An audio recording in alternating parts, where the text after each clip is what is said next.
बिस्मिल्लाहिर्रहमानिर्रहीम। अस्सलाम वालेकुम नाज़रीन, आप देख रहे हैं एक न्यूज़ और मैं हूं बिलाल ज़फ़र। नाज़रीन, आज हमारी स्टोरी जो है वो आपको बताना चाह रहा हूं मैं कि बलाज अमीर कत्ल केस के हवाले से बहुत बड़ी अपडेट्स जो है वो हमारे सामने आई हैं। सबसे बड़ी बात यह है कि शरीक मुल्ज़िम जिसको मेन नामज़द किया गया मुल्ज़िम को गोगी भट्ट तीफ़ी भट्ट, गोगी भट्ट का तो खैर आज तक नहीं पता लग सका, लेकिन तीफ़ी भट्ट को गुज़िश्ता रोज़ एक एंकर ने अपनी टीवी चैनल की लाइन पे लिया, जिस पे वो गुफ्तगू करते हुए गोगी तीफ़ी भट्ट ने ऐसे ऐसे इंकशाफात किए और जो चीज़ें बताईं कि जो उनका कहना था कि बलाज अमीर कत्ल केस के हवाले से एक एंकर ने सवाल किया कि इस कत्ल में आपका कितना किरदार है, तो उन्होंने बजाय इसके कि बलाज की बात करते वो 94 बिल्ला ट्रकावाला के मर्डर से उन्होंने कहानी शुरू की और बताना शुरू किया कि 94 में भी जो है इनके मुलाजमीन जो थे, जो हनीफ़ा बाबा और जिसका जिक्र किया जाता था, उनके साथ इनके इख्तलाफात हुए। एक मर्डर के बाद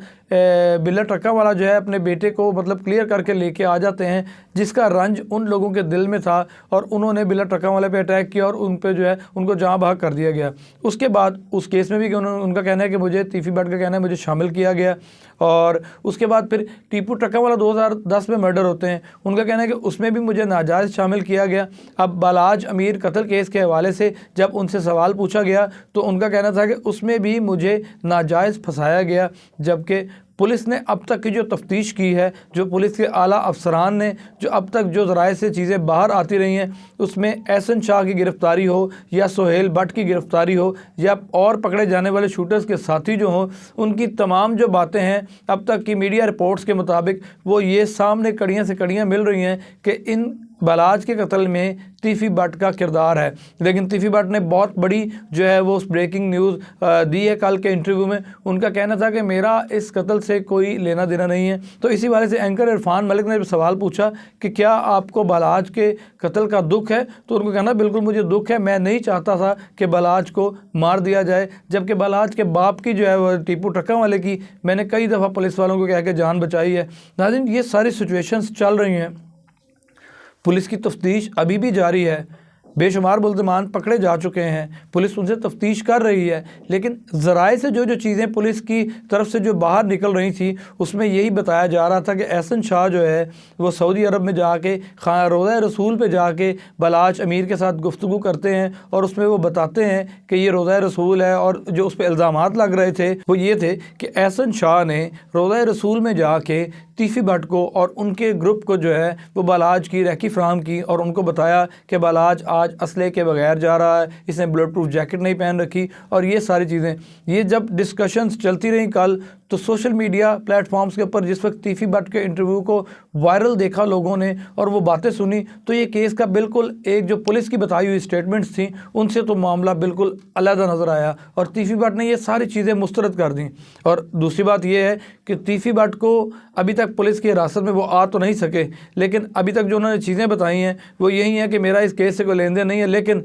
कल को मैं शामिल तफ्तीश अगर होता हूँ तो मैं अपनी बेगुनाही साबित करूँगा। अगर तो मैं कहीं पे गुनाहगार पाया गया तो बिल्कुल मुझे सज़ा मिलनी चाहिए, अगर मैं गुनाहगार नहीं पाया जाता तो जो गुनाहगार है उनको सज़ा मिलनी चाहिए। नाज़रीन, ये स्टोरी जो है ये पूरे पाकिस्तान में बहुत वायरल हुई है और ख़ास तौर पे यंगस्टर्स जो हैं बलाज अमीर के कत्ल के बाद उनकी कमेंट बॉक्स में अगर आप किसी भी स्टोरी पे चले जाएंगे तो बलाज को उसमें दुआएं दी जा रही हैं और लोग कह रहे हैं बलाज को जानते तो नहीं हैं, लेकिन जिस तरीके से बलाज अमीर वायरल हुए हैं उनको दुआएँ दी जा रही हैं और उनके बारे में उनके हक़ में जो है बातें की जा रही हैं। तीफ़ी भट्ट का इंटरव्यू आ जाना कोई छोटी बात नहीं है, ये बहुत बड़ी डेवलपमेंट है इस केस में कि एक मेन मुल्ज़िम जिसमें तीफ़ी भट्ट के बारे में कहा जा रहा है कि सारा किरदार उन्हीं का इल्ज़ाम उनके ऊपर है, तो उन्होंने अपनी सफाई इस तरीके से बयान किया कि मेरा इस चीज़ में किसी में लेन देन नहीं है। कुछ पुलिस अफसरान के उन्होंने नाम लिए, उनका कहना था कि पुलिस अफसरान से पूछा जाए कि ये लोग कितने गुनाहगार हैं, इन्होंने कितने लोगों के घर उजाड़े हैं और जिसकी सज़ाएँ इन्हें आज तक मिल रही हैं। और एक इंटरेस्टिंग बात ये की, उन्होंने कहा कि 50s में जो है बलाज के परदादा मर्डर हुए और 90s में बलाज के दादा मर्डर हुए और 2010 में बलाज के वालिद और 2024 में बलाज, लोग इन्हीं को क्यों मारते हैं? ये बड़े इंटरेस्टिंग सवालात हैं। इसके बाद अब तक पुलिस की कोई ऐसी कोई स्टेटमेंट सामने नहीं आई कि जो मतलब कि तीफी बाट की गुफ्तगू के हवाले से की गई हो, क्योंकि तीफी बाट तो इस वक्त एक मुल्ज़िम है, लेकिन पुलिस बड़े तहम्मुल के साथ इस पर तफ्तीश कर रही है और हर तरह से जो है इस पर एहतियात की जा रही है। बड़े प्रोफेशनल ऑफिसर इस पर तैनात किए गए हैं। जो JIT बनाई गई बलाज अमीर कत्ल केस के हवाले से, उसके सरबराह जो हैं वो आफ्ताब अहमद फुल्लरवान साहब हैं, बहुत कॉम्पिटेंट अफसर हैं, वो तफ्तीश कर रहे हैं। पुलिस के आला अफसरान भी जो है इसको देख रहे हैं। तो देखना ये है कि जो तीफी भट्ट के बयानात अब तक सामने आए हैं, इससे तो नहीं लगता कि वो इसमें जुर्म में शामिल है उनके मुताबिक। लेकिन पुलिस की तफ्तीश क्या कहती है, ये सारी चीज़ें अभी सामने आने वाली हैं। बार रमज़ान शरीफ चल रहे हैं और बलाज के घर वाले जो हैं इस चीज़ में बड़े पुरुम्मीद हैं कि पुलिस अच्छी तफ्तीश कर रही है,